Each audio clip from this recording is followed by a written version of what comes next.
பிராமணர்கள் எந்த இடத்துலயும் எங்கேயும் ஆதிக்கம் செலுத்தியவர்கள் அல்ல. அதாவது சார் ஒரு நிமிஷம், ஆதிக்கம் மிக்கவர்கள் சாஸ்திரம் சம்பிரதாயம் என்கிற பெயரால் இந்துக்களை ஒதுக்கி வைக்கக்கூடியவர்கள் அவர்கள் அப்படின்னு ஒரு தவறான ஒரு மிக மிக தவறான செய்தி. பிராமணர்கள் எல்லா சமூகத்தவருக்கும் ஒன்றுபட்டு வாழுபவர்கள். எங்காவது பிராமணர்கள் ஜாதி கலவரத்தில் ஈடுபட்டாங்கன்னு இந்தியாவில் எங்காவது ஒரு எஃப்ஐஆர் காட்டுங்க பாருங்க. நீங்க பிற ஜாதிகளுக்குள்ள மோதல் கலவரம் எல்லாம் வந்திருக்கு.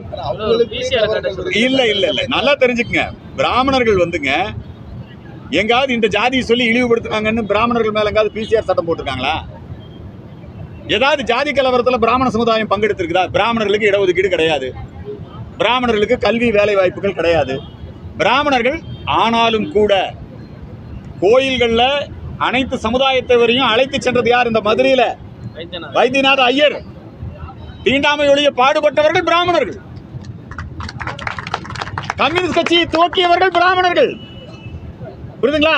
அம்பேத்கர் அவருடைய ஆசிரியர் பேரு, அவருடைய ஆசிரியர் ஒரு பிராமணர். அம்பேத்கர் மனைவி, இரண்டாவது மனைவி ஒரு பிராமணர். புரியுதுங்களா?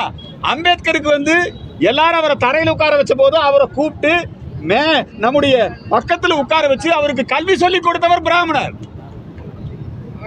பெண்களை படிக்க வைத்தவர்கள் பிராமணர்கள். ஈஸ்வர சந்திர வித்யாசாகர் பெண் கல்விக்கு வித்திட்டார், பிராமணர்.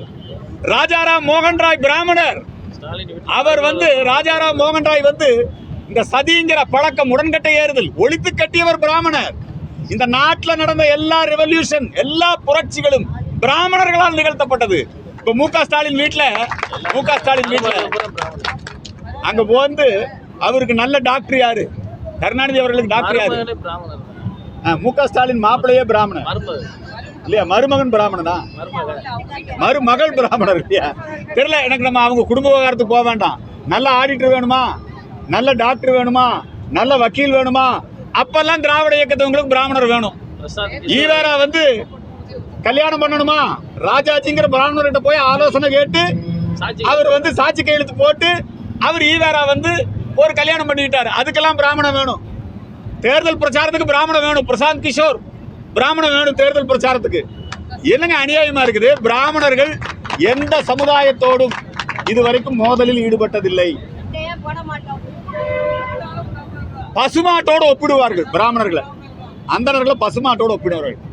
அவங்க நம்முடைய இந்து சமய கலாச்சாரம், பண்பாடு, நம்முடைய கோவில், இதையெல்லாம் இன்னைக்கு அவங்க பிராமணர்கள்லாம் சம்பளத்துக்கு வேலை செய்யறவங்க கிடையாது. கோயில்ல அர்ச்சகர்கள் சம்பளத்துக்காக வேலை செய்யறாங்க.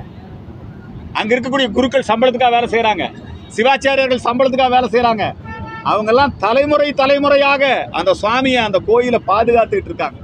ஆனா இந்த திராவிடர் கழகம், இந்த கம்யூனிஸ்ட் போன்ற அமைப்புகள் திட்டமிட்டு வேண்டுமென்றே உள்நோக்கத்தோடு அந்தணர்களை மிக மோசமானவர்களாக சித்தரிக்கிறார்கள்.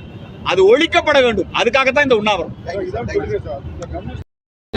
ஆமா, வந்துங்க பிரிட்டிஷ் இந்தியால ஒரு உண்ணாவிரதம் இருக்கணும், ஒரு போராட்டம் பண்ணணும்னா நாம வந்து ரொம்ப தடை செய்யப்பட்டு இருக்கும். இப்ப பாருங்க, இன்னைக்கு நாங்க நீதிமன்றத்துக்கு போய் அனுமதி வாங்கியிருக்கோம். நீதிமன்றத்துக்கு போய் நாம அனுமதி வாங்கியிருக்கிறோம். எந்த போராட்டமும் நடந்திருக்க அனுமதி இல்லை. அதே நேரத்தில் திருப்பரங்குன்றத்துல மலை மேல அங்க போய் ஆடு பலியிடுவோம். காசி விஸ்வநாதரும் விசாலாட்சியும் கார்த்திகேய தீபத்தூணும் அங்கே இருக்கு. ஸ்ரீகந்தர் மலை, குன்றிருக்கும் இடமெல்லாம் குமரன் இருப்பான், திருப்பரங்குன்றம். அந்த மலை மேல போய் நாங்க பலியிடுவோம். அங்க எங்க ஜமாத் இருக்குது. அது ஸ்ரீகந்தர் மலை அல்ல, முருகன் மலை அல்ல, அது சிக்கந்தர் மலைங்கிறான். இதுக்கு ஒத்துழைப்பு கொடுக்குறாங்க. இதுக்கு வந்து எதிர்ப்பு. இது என்னங்க அநியாயமா இருக்குது? முதல் படை வீடுங்க திருப்பரங்குன்றம். அந்த முதல் படை வீட்டுல இன்னைக்கு பாருங்க, அவங்களுடைய போராட்டத்துக்கு அனுமதி, பாதுகாப்பு. குண்டு வைத்து கொலை செய்தவனுக்கு அவனுக்கு ஊர்வலத்துக்கு அனுமதி, பாதுகாப்பு. ஆனா தீவிரவாதம், பயங்கரவாதம் இதை எதிர்த்து நிற்பவர்களுக்கு அவங்களுக்கு தடை.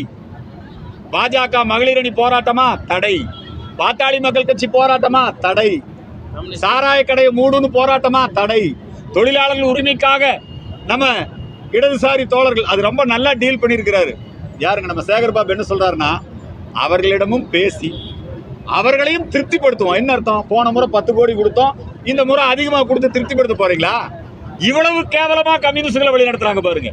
இத்தனைக்கு அப்புறமும் லீலாவதி கொலையாளிகளோடு கைகோர்த்து கொண்டு திரிகிறார்கள் கம்யூனிஸ்டுகள். இதயத்தில் இடம் இருக்குது, ஆனா இடம் கேட்டா கொடுக்க மாட்டாங்க. விடுதலை சிறுத்தைகளுக்கு எங்க இடம் கொடுப்பாங்க? ரிசர்வ் தொகுதியில தான். நீ பொது தொகுதிக்கு ஆசைப்படாத, புரியுதுங்களா? திருமாவளவன் எதுக்கு வேணா ஆசைப்படலாம். திருமாவளவன் மந்திரி பதவிக்கு ஆசைப்படக்கூடாது. கூட்டணியில் இருக்கிற எந்த கட்சிக்கும் மந்திரி பதவி கிடையாது. அதனால இந்த மாதிரி தான் இருக்கும். நாங்க இந்த நிகழ்ச்சியில அரசியல் பேசுவதை விட நாங்க எங்களுடைய உரிமைகளை பேசுவதற்காக அதுக்காக இங்க வந்திருக்கிறோம். நாங்க இவர் எல்லோருக்குமான முதலமைச்சர்ங்கிறார். இவர் திமுகவை உருவாக்கியது சி.என். அண்ணாதுரை அவர்கள். திமுகவை உருவாக்கியவர். ஈவேராவிடமிருந்து கருத்து வேறுபாடு ஏற்பட்டு ஈவேரா கடவுள் இல்லைனாரு, அண்ணாதுரை ஒன்றே குலம் ஒருவனே தேவன்னார். ஈவேரா பிராமணர்களை தீக்கால சேர்த்துக்கல, அண்ணாதுரை திமுக பிராமணர்களை சேர்த்துக்கிட்டாரு.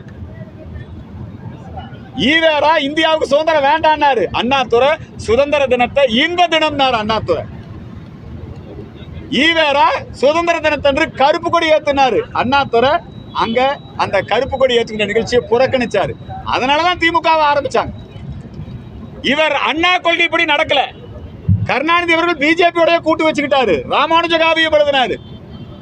இவங்க அண்ணா கருணாநிதி கொள்கைகளை புறக்கணித்து இன்னைக்கு கிரிப்டோ கிறிஸ்தவர்களும் திராவிடர் கழகத்தை சார்ந்தவர்களும் இன்னைக்கு திமுகவை கைப்பற்றி கொண்டு ஸ்டாலினை கைப்பாவையாக மாற்றி இன்னைக்கு அவங்க திராவிட மாடல் அரசுங்கிற போர்வையில சனாதனத்தை ஒழிப்பேன், கொசு, டெங்கு, சர்வாதிகாரி. நீ போதை பொருளை ஒழிக்கிறதுக்கு சர்வாதிகாரி ஆனா பரவாயில்ல. இன்னைக்கு போதைப் பொருள் கடத்தல்காரனுக்கு பாதுகாப்பு இருக்குது, அவனுக்கு உடனே பெயில் கிடைக்குது. ஆனா எச்ராஜாக்கு தண்டனை கிடைக்குது. இது என்னங்க அநியாயமா இருக்குது? இந்த ஆட்சி பிராமணர்களையும் அழைத்து பேச வேண்டும். பிராமணர்கள் திமுகவுக்கு விரோதிகள் கிடையாது. என்னங்க, நாங்க எங்களுடைய கோரிக்கைகளை கொடுக்க வேண்டும் என்பதற்காக அனுமதி கேட்டு கொடுத்திருக்கிறோம். ஆனா சந்திக்கல. உடனே இதை உடைக்கிறது, பிராமணர் ஒற்றுமையை சீர்குலைக்கிறதுக்கு ஒரு முயற்சி. இன்னொரு சங்கத்தை கூப்பிட்டு சந்திச்சு பேசி அதை இதையும் பண்ணிட்டு இருக்காங்க. இதெல்லாம் வேண்டாம். நீங்க எங்களுடைய நியாயமான கோரிக்கையை ஏற்றுக்கொள்ளுங்கள். நாங்க இது அரசியலுக்காக பண்ணல. அதுக்கு பண்றதுக்கு அங்க இந்து மக்கள் கட்சி இருக்குது, தென்னிந்திய ஃபார்வர்ட் பிளாக் இருக்குது, நாங்க பாரதிய ஜனதா கட்சி இருக்குது. அதுல நாங்க உங்களை அரசியல் ரீதியா விமர்சனம் பண்றோம். இந்த மேடையிலே நாங்கள் நீதி கேட்டு உண்ணானோந்து இருக்கு. நீதி கேட்டு பிராமணர்களுக்கு நீதி வேண்டி உண்ணானோந்து இருக்கிறோம். இந்த விஷயத்துல நீங்கள் பங்கேற்று பாதகம் செய்பவரை கண்டால் நாம் பயம் கொள்ளலாகாது பாப்பா. மோதி மிதித்து விடு பாப்பா, அவர் முகத்தில் உமிழ்ந்து விடு பாப்பா. அண்மை செய்திகளை உடனுக்குடன் தெரிந்து கொள்ள இணைந்திருங்கள் எம் நாடு தொலைக்காட்சியுடன்.